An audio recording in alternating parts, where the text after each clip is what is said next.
It looks like Gen Z is unemployable, like completely unemployable. It's a fact. 89% of companies say they refuse to hire Gen Z. Oh. At the same time, 98% of HR leaders say they can't find good talent. Pick one, you idiots! What the flip? Why is that? Well, if you ask the boomers, they'll go, "Kids these days are all too lazy, man. Ain't nobody want to put in the work no mo." Or could it be that the world has changed and Boomer Joe here is too much of a boomer to realize it? Y'all just gotta take the first job you find, do your damnedest, and climb the ladder, kid. There ain't no getting around it. But don't Period. You f***ing boomer! Gen Z would love to climb the ladder if it was possible. But we can't. We just can't, Joe! The reason our asses are unemployable is because there aren't any entry-level jobs anymore. Sure there are, kid. You just gotta open them eyes of yours. But I bet you're too damn occupied playing those online internet games. Shut up and listen. Back in the Stone Age, meaning when you were young, entry-level jobs were, well, entry-level. Meaning you could do them even if you didn't have any experience. Bosses knew you didn't know shit. You're f***ing useless. You couldn't even tie your shoes if your life depended on it. Go on. But you still got hired because there were always a lot of basic and boring tasks to do. Stuff that didn't require experience. We're talking things like sorting paperwork into folders or type numbers into a spreadsheet by hand or double checking to make sure everyone held the company approved political views. All of this was shit that anyone could do. So companies hired the fresh 22-year-old Boomer Joe. The idea was you couldn't actually contribute yet. So you just did all those boring, repetitive tasks for a few years, learned how worked, and then eventually you could start doing real work. Sounds like a great deal. That's how a man gets started in this world. There ain't no getting around it. But those days are long gone. These true entry-level jobs don't really exist anymore. Why? Well, over the past couple of decades, computers, software, and automation have all made it so that those tasks can be completed much faster. You don't need some nerd to sit and sort into folders all day anymore. It's done automatically. So those simple entry-level jobs have sort of been killed, sent to the grave. It's not worth it for companies to pay people to do that anymore. This didn't get any better with AI. ChatGPT came in and accelerated the entry-level death by a lot. Oh, whoa. I guess Gen Z is pretty cooked, huh? Well, so the entry-level jobs don't exist anymore? You're all spewing a big load of nonsense. Look, there are tons of entry-level positions being posted. You just gotta open them eyes of yours and show some goddamn interest. But period. Oh, for God's sake. Entry-level jobs still exist. Technically, they're just way now. Almost all of these postings now require years of experience. Because the most simple bullshit tasks don't exist anymore, your inexperienced isn't worth something to a company anymore. You're only worth something if you can contribute from day one. As a matter of fact, studies have found that over a third of entry-level listings require 3 or more years of experience. That's not entry-level. So, how the flip are people getting hired for these jobs then? This is the sick part. A big study found that 2/3 of entry-level positions are being filled by people with 7+ years of experience. 7 years. That's like enough time to get 2 freaking degrees. Gosh darn almighty. Why is that? Because it's not just entry-level getting smashed like a dropped egg. Throughout the entire economy, mid-level and senior jobs are getting cut too. Experienced people aren't safe from AI or automation either. So there's a bunch of mid-level people that are suddenly out of jobs. And since no one is hiring anymore, they now have to suck it up and downgrade to the job you're after. The entry-level job. To get the entry-level job, you now have to compete with an 85-year-old grandpa who have already sailed the 7 seas many times over. Sounds like you kids do what you do best. Complain. Listen, if you ain't where you ought to be, you just need to try harder. I swear on my wife's homemade potato stew, the only thing these godforsaken Gen Z folks are good at is being lazy. Don't tell my wife I did that. You want to go there? Sure, let's go there.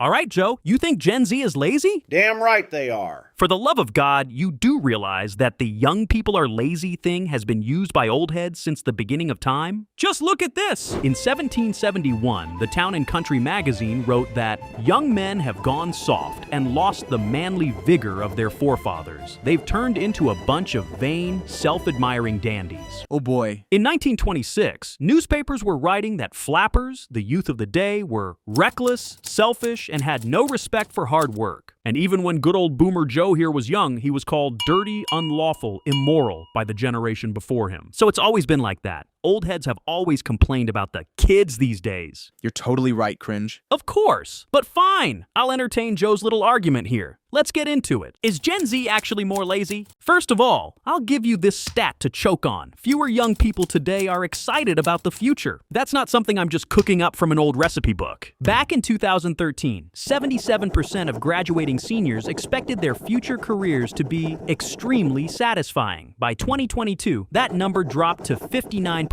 So I guess something is actually changing. People today are less excited by the thought of their future careers. So in some sense, maybe that does make Gen Z lazy and unemployable. See? I told you. You kids are a bunch of damn... Hold on, Joe, I'm not done. Like I already said, young people are lazy is the oldest cliche in the book, and it objectively sort of is true. It actually is. Another goddamn study found that how much someone cares about work depends way more on their age than their generation. Work matters less to basically everyone in their early 20s, regardless of what generation they belong to. Boomers cared less when they were 22, Gen X was the exact same way, and the same is true for Gen Z. So, every single one of these generations were lazier at 22 than they are now, including you, Joe. This is a goddamn fact from a goddamn study. I think you're making it up. I mean, whatever. Forget about the other generations. Forget about why Gen X didn't want to work at 22. Let's just look at Gen Z specifically. They don't want to work. Well, can you blame them? I've just spent the past 5 minutes explaining why. The career ladder is f***ed. It's gone. You can't even start your godforsaken career anymore. Entry-level jobs got stomped into oblivion. Have you seen what the world has turned into? We got trillionaires now? Trillionaires! As if billionaires buying both politicians and residential homes weren't enough. And if you get the damn job, you might not even be able to put bread on the table. Inflation and cost of everything is so damn high. Open the news and you see mass layoff after mass layoff. And on top of it, AI is apparently crushing every job under the sun. As a Gen Z, the future looks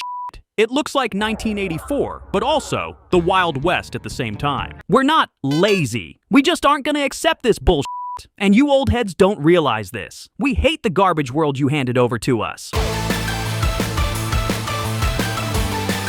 So, is Gen Z unemployable? No, it's a complete garbage thing to say. We're not lazy and we're not entitled. We're exactly as motivated as every 22-year-old in recorded history, including Boomer Joe. So what's actually wrong? Well, the world went to shit.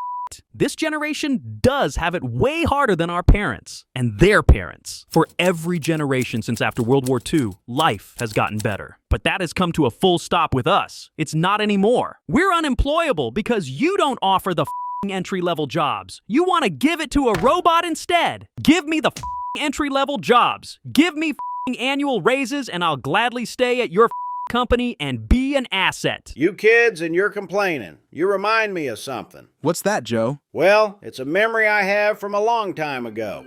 It was back when I was in high school. There was this kid in my class, Rudescu. His family had come to America from this country called Romania.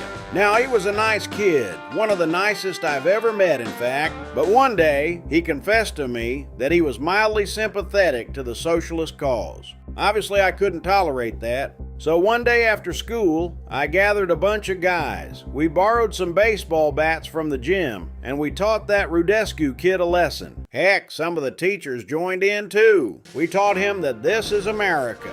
We believe in freedom, freedom of speech, freedom of expression, all that good stuff. We ain't having it with that crap he's proposing. Damn, dude. Well, this story has an important message, that complaining is not the answer. Just look at what happened to Rudescu. He complained, like socialists always do, and look where he ended up.